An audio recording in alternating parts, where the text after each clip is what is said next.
Հանձնաժողովի նիստի ժամանակ ես այս խնդիրը բարձրացրել եմ, բայց մեկ անգամ եւս օգտվելով առիթից ուզում եմ ուշադրությունը հրավիրել շատ կարևոր մի խնդրի, որը վերաբերվում է մեր հանրապետության տարբեր մարզերում եւ հատկապես Երևան քաղաքում Նուբարաշեն աղբավայրի մասին է խոսքը, բազմաթիվ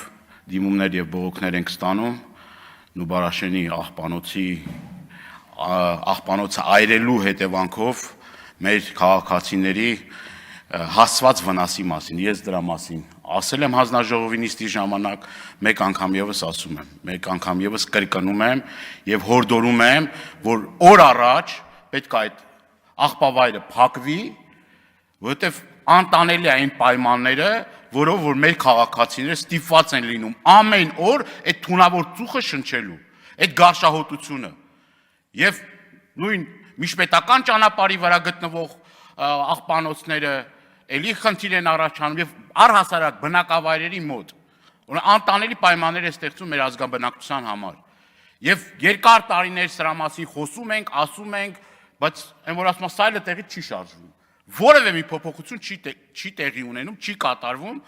եւ կրկնում եմ, սրանից տուժում է մեր հայրենակիցների առողջությունը։ Ինչ վերաբերվում է փակ շրջանառու համակարգի հետ կապված բազմաթիվ անգամներ ասել ենք, այս օրենքը, որը որ ընդունվել է ազգային ժողովում, սա հարվածելու է ձկնաբուծությանը, սա լուրջ խնդիր է առաջացնելու մեր տնտեսվարողների համար, կապ չունի, որ Առաջի Ատյանը որոշում է կայացել, ես կարծում եմ այդ մարդիկ այդ որոշումը ձկնաբույսները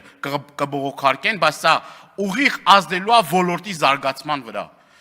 Ավելի ճիշտ կլինի այն հորերը ապօրինի տիրազուրկ, որ այդ ջրերը գնում է տարբեր ուղղություններով, ոչ կոնսերվացնում այդ հորերը, ոչ էլ աշխատանք կատարվում այդ ուղղությամբ։ Շնորհակալություն։